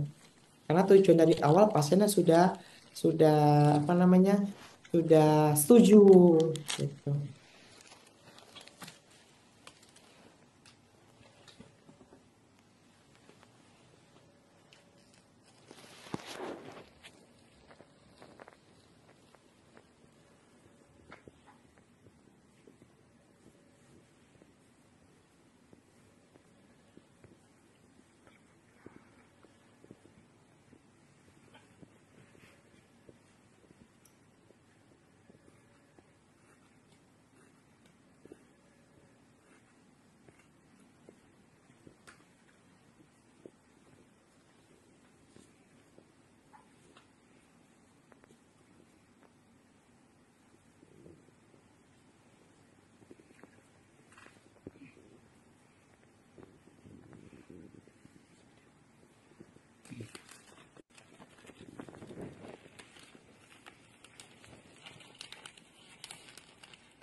Ya, diukur sesuai dengan lukanya.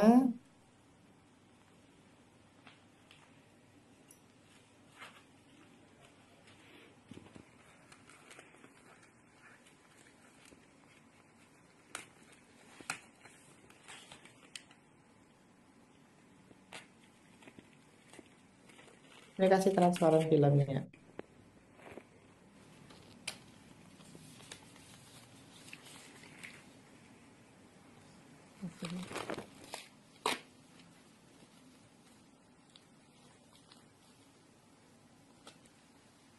Ini nggak dapat.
Dipastikan semuanya rapat tertutup sama si transparan filmnya, jangan sampai ada yang bocor. Kemudian baru nanti kita sambungkan dengan si kanisternya, ya. Sambungkan cupnya. Jangan lupa dikasih bolong terlebih dahulu nanti.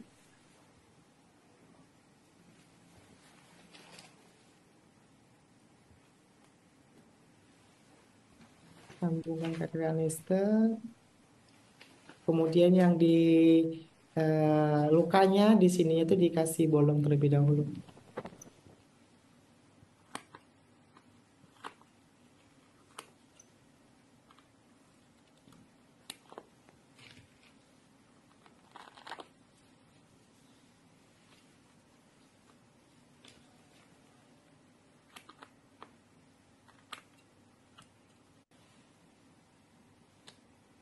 Ya, dipasang.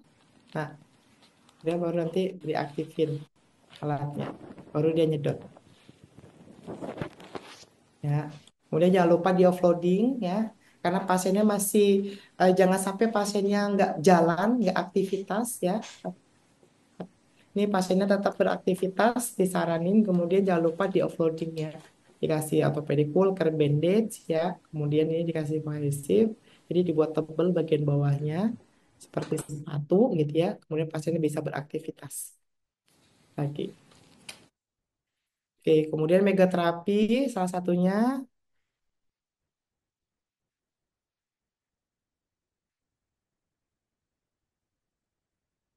Kalau sudah warna merah ini sudah enak gitu ya. Kita nggak bingung lagi gitu. Sudah dibantu sama si Megat buat angkat si jaringan matinya.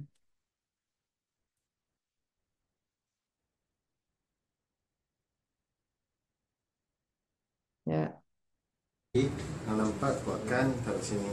Kuat.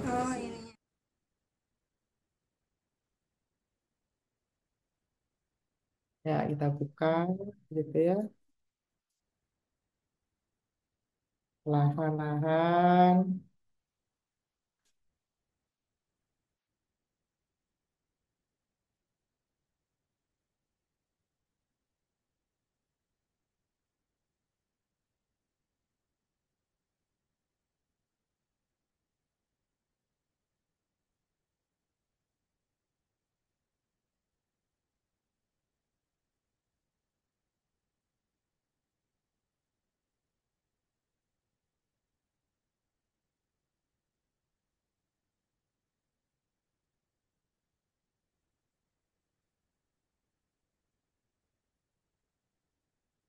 Ya, pastikan semuanya Megatnya dapat diambil gitu ya. Jangan sampai ada yang tertinggal gitu. Terutama daerah-daerah yang kecil-kecil ini yang dulu ada antri-antrimen ini. Oke, ini case report terakhir ya, pasien 50 tahun dengan posyandu. Ya, ini kondisi si lukanya, mengidap siamame ya, dengan DM juga, ada penyakit riwayat penyakit jantung, SANCU sebelum bulan haji kemarin. Kemudian dilakukan mastektomi dan Raja Bani di salah satu rumah sakit, kemudian masuk kemoterapi di RSUD, namun belum mendapatkan jadwal operasi. Ya pasiennya nyeri ya di bekas operasinya, terutama di axilla, kemudian banyak cairan yang keluar dan tiap hari diganti nih balutannya sama si pasiennya. Kita lakukan asesmen ya, ada kondisi si umumnya, ya, kemudian pengajian si lukanya, ada SLA, kemudian nekrosis, kemudian sekitarnya ada eritema, ya, atau kemerahan. Ada tanda lokal infeksinya, ya. Kemudian kita lakukan perencanaan luka menggunakan timuk manajemen karena masih hari pertama kita lakukan otolisis. Kemudian kita buka sedikit dengan cara mekanikal. Kemudian infeksi inflamasinya kita cuci luka dengan gentle antiseptik dan sabun. Kemudian kita kompres. Kemudian kita kasih adjunct terapi. Untuk primerinya di M-nya kita kasih eh, gabung antara si silvers dan si gel karena kita kenapa pakainya silvers ya karena di sekitarnya sudah ada tanda inflamasi kemudian gelnya membantu mempercepat karena kita mau cepat nih hilangin si jaringan si nekrosis dan si slavnya. Kemudian kita tutup dengan kasa ya. Kemudian edukasi sama pasien jangan lupa untuk nutrisi ya, jangan lupa mobilisasi terutama di daerah pergerakan si tangannya ya. Jadi dicampur sudah ya Bapak Ibu ya. Rekomendasi silvernya, kemudian si gelnya ya, kemudian tutup dengan kalsium alginat karena sebagai kita mau lihat ada perdarahan ya dan sebagai absorb cairan. Kemudian kasih gauze secondary-nya, kemudian fiksasi, kemudian kasih transparan film. Ya, untuk mengurangi si bengkak dan pasien yang bisa mobilisasi, kita kasih krim bandage ya, fiksi balutan. Kemudian kita lindungin ya, jadi tangannya saat dia gerak juga aman si pasiennya. Kemudian jangan lupa sekitar ini kasih si lotion atau skin barrier.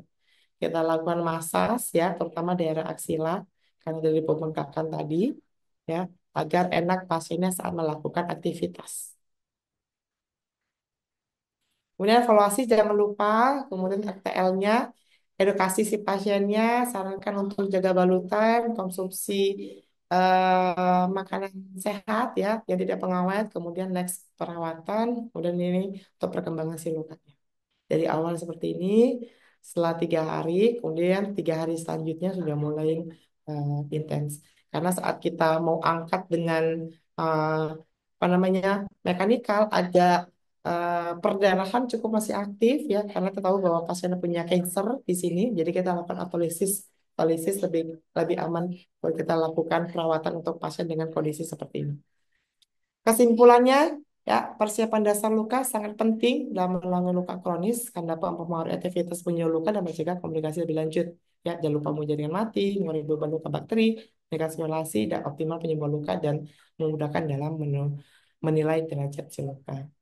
Oke, itu saja dari saya. Jadi kalau Bapak dan Ibu ingin melihat aktivitas apa saja sih dilakukan dari Walk Indonesia, baik dari divisi klinik, tinggal scan, kemudian divisi diklat untuk pelatihan, divisi PBM untuk produk Mecovazin ya, dan solusi luka untuk semua produk. Jadi Bapak Ibu bisa scan dan langsung ya dari si apa link tree-nya dari cairan pencuci luka, ya, cairannya, sabunnya, dressing primer, sekunder, fiksasinya sudah ada di Solusi Luka Indonesia. Kemudian untuk webinar dan sebagainya ada di divisi Solusi Medical Event. Itu saja dari saya. Saya akhiri. Assalamualaikum warahmatullahi wabarakatuh. Saya tutup dan saya kembalikan ke Mbak Munasira.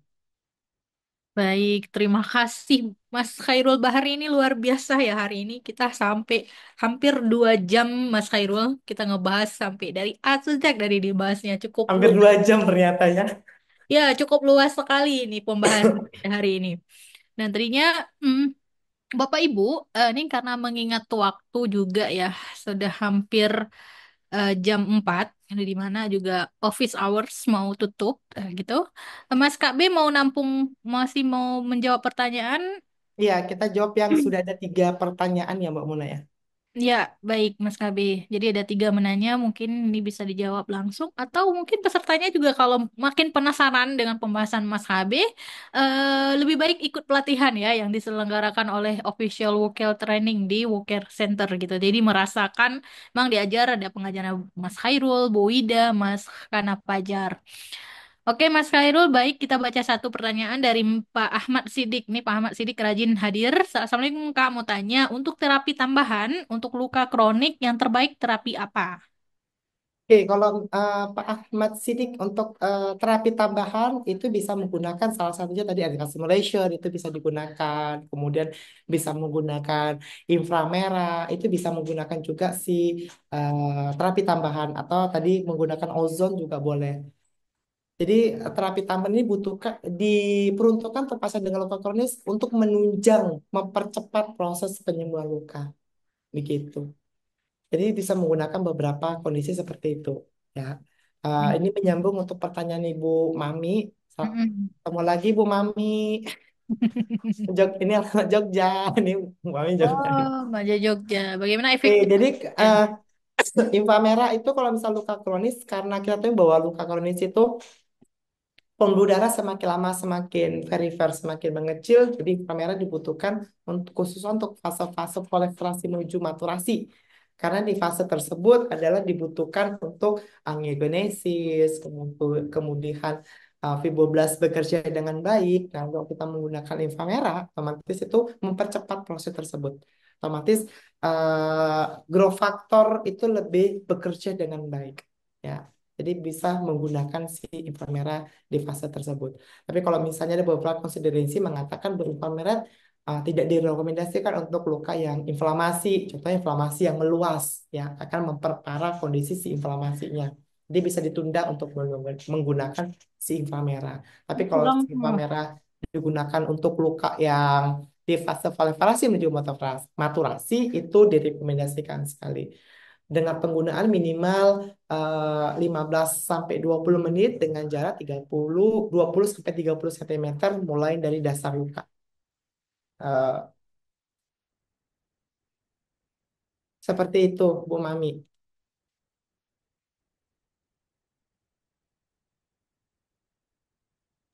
Oke, Mas Khairul. Ini Pak Wendy nih bertanya nih. Ya, pengalaman Pak Wendy selama merawat luka, kalau pasien banyak gerak, biasanya cairan yang keluar pada luka akan semakin banyak. Tadi Mas Khairul bilang disuruh gerak banyak nih. Mm-mm. Nih, biasanya beresiko menyebabkan maserasi pada area tepi luka. Jadi baiknya seperti apa? Apa gerak harus dibatasi atau sebagai apa? Mohon pencerahannya, Pak. Terima Oke, kasih. jadi kalau misalnya lukanya di kaki, kenapa harus digerak? Karena salah satu tadi itu untuk ngurangin tonus ototnya berkurang, terjadi kontraktur, kemudian mengecilnya massa otot, makanya pasien tetap harus bergerak. Kadang-kala kalau misalnya bergerak, kondisi pasiennya ini dengan luka di kaki, eksudatnya akan bertambah, ya, karena satu dari gravitasi. Kemudian saat bergerak, ini membantu cairan atau eksudat yang terjebak di dalam si lukanya yang mungkin yang masih dalam ini membantu dikeluarkan. Jadi untuk mencegah biar tidak terjadi maserasi, ya, ini Bapak Wendy dapat menggunakan super absorben ya sebagai balutan sekundernya. Jadi setelah balutan primer, kemudian balutan sekundernya pakai kasa, kemudian mau tambahin super absorben lainnya, itu boleh digunakan super absorben. Gunanya apa? Untuk saat dia berjalan si eksudatnya ini memang harus keluar, ya, otomatis itu mengurangi terjadinya maserasi. Ya, makanya kita kasih super absorben. Jadi kalau misalnya sudah merembes ya, di misalnya 3 hari sebelum 32 hari sudah merembes, jadi pasiennya bisa di apa namanya pasiennya bisa mengganti balutan paling luarnya saja. Jadi krepnya yang dibuka, kemudian dikasih krep baru atau ditambahkan absorben baru ya. Bisa pakai diapers ya. Kalau misalnya yang low budget sekali, bisa pakai diapers untuk tambahannya. Kalau dulu kita punya namanya Maxell ya. Maxell itu absorbennya oke sekali Bapak Ibu. Jadi bisa menampung lebih dari 500 cc ya. Jadi kita pakein di lukanya nanti dia akan menyerap bentuknya seperti kalau terserap dengan sudah dalamnya berubah menjadi butiran-butiran gel si Maxell ini. Jadi lebih banyak menyerap eksudatnya ya. Jadi kalau misalnya kalau nggak salah discontinue ya, jadi bisa pakai diapers atau pakai foam ya. Jadi kalau misalnya eksudatnya banyak untuk meminimalisirkan, jadi pakai foam tapi bentuknya di double foamnya. Kemudian setelah difiksasi tambahkan orthopedic wool, crepe bandage. Jadi kalau misalnya rembes, crepe bandage-nya diganti. Crepe bandage-nya aja diganti dengan yang baru. Nanti tunggu hari ketiga baru kita ganti. Begitu Pak Wendy. Jadi nggak masalah kalau Hmm. misal lukanya, eksudatnya keluar karena berjalan, memang harus dikeluarkan gitu. Karena kalau bisa nggak dikeluarkan menyebabkan salah satunya apa namanya rusaknya jaringan sekitarnya. Takutnya lukanya makin lama makin meluas karena si eksudata terjebak di dalam. Gitu. Mungkin kalau saya boleh saranin nih pakai Opticell silikon Pak Kabi. Karena kan Opticell silikon ini juga dia mengandung apa mengandung, sorry, Kan, dia sistem serapannya ke atas ya vertikal ya. ya, Terus kemudian ada silikonnya juga melindungi kulit ya, lukanya biar tidak jadi masalah sih. jadi itu boleh pilihan yang tepat sih saya rasa untuk mengelola maserasi ini. Dan juga dia lapisannya foam dengan 5 lapisan layer. Jadi dia walaupun udah nyerap vertikal, terus baru dia menyebar. Jadi ada tahanan untuk tetap kering di permukaan pinggiran luka dan menghilangkan maserasi. Gitu, Pak Wendy.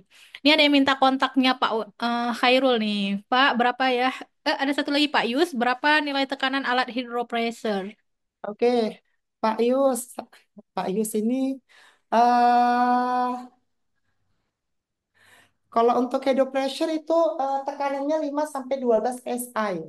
Jadi hydropressor tuh punya tekanan sendiri, itu yang direkomendasikan. Jadi alatnya sudah punya sendiri tekanannya, Pak. Jadi internasional mengatakan bahwa untuk tekanan biar tidak membuat cedera pada jaringan itu 5 sampai 12 psi. PSI itu tekanan standar internasional ya. Di mana kita tahunya tekanan standar 15 sampai 5 sampai 12 psi? Contohnya gini. Kalau Bapak menggunakan syringe ukuran 10 cm, 10 cc ya, spet 10 cc, berarti needle-nya cari yang 23. Jadi saat kita tekan, kita semprotkan tidak menjadi rusak atau hancurnya si jaringan sekitar. Itu tekanan PSI. Jadi hidropresor punya tekanan sendiri. Karena bentuknya dia sudah modelnya alat, ada beberapa apa namanya modifikasi, ada tekanan Hertz-nya yang dihasilkan itu sekitar 5 sampai 20 megahertz yang dihasilkan dari si head pressure. Kenapa ada balik lagi ada ultrasonnya? Ternyata setelah diteliti gitu ya, kalau misalnya kita melihat biomaterial dari ultrason sendiri itu dapat merangsang si angiogenesis di sekitar luka. Ultrasonnya itu ya. Ultrason itu dapat merangsang si angiogenesis, fibroblast itu dapat dirangsang otomatis kita gunakan itu selain dia memudahkan menghancurkan jaringan mati dan si biofilm formation karena getaran yang dihasilkan itu dapat memudahkan memfasilitasi penghancuran itu sendiri. Gitu, Pak. Jadi yang di hydropressure itu dia tekanan 5 sampai 12 psi yang rekomendasi, kemudian punya apa namanya? Megahertz-nya 5 sampai 20 megahertz. Ada beberapa model yang lebih dari 20 megahertz. Ya, contohnya seperti Versajet. Berarti kalau lebih dari 20 megahertz dia kalau dengan kulit yang normal kita letakkan itu dapat mengikis kulit yang sehat, artinya bisa menyebabkan rusak. Biasa digunakan pada dokter untuk melakukan surgical debridement menggunakan Versajet itu sendiri dari tekanan air yang lebih tinggi gitu. Baik, terima kasih Pak Khairul. Ini sayang sekali ya, emang diskusinya diskusi menarik, tapi waktu sudah lewat banget di jam 4. Ini di luar juga masih ada yang pengen masuk lagi sebenarnya ini. Eh, ada juga pertanyaan tadi, mohon maaf Kak Fitri belum bisa, makanya karena waktu, tapi jangan ragu karena kita masih ada ngaji luka 2 hari lagi di hari Senin dan hari Selasa. Mungkin bisa ditanya kepada pakar yang di hari kedua atau boleh share nomor Mas KB nggak Mas KB? Mas Boleh, Khairul. boleh, boleh, boleh. Ya boleh nanti ataupun ikut pelatihan Kak Fitri langsung bisa ke Wuker ya Kak Fitria ya langsung bisa ke Wuker langsung untuk mendapatkan pelatihan ya. Jadi bisa langsung aplikatif baik. Oke Bapak Ibu karena waktu kita sudah di ujung batas saya ucapkan terima kasih banyak kepada Mas Khairul Bahari yang hari ini yang materinya cukup panjang lebar gitu ya. Terima kasih juga kepada Bapak Ibu yang sudah hadir pada hari ini. Izinkan saya Munasirah mengucapkan Assalamualaikum warahmatullahi wabarakatuh dan menutup Zoom. Zoom ya Bapak Ibu. Ya, Mas Khairul. Terima Bye-bye. kasih Bapak dan Ibu semuanya. Selamat berbuka puasa. Bye, Ibu, Bapak.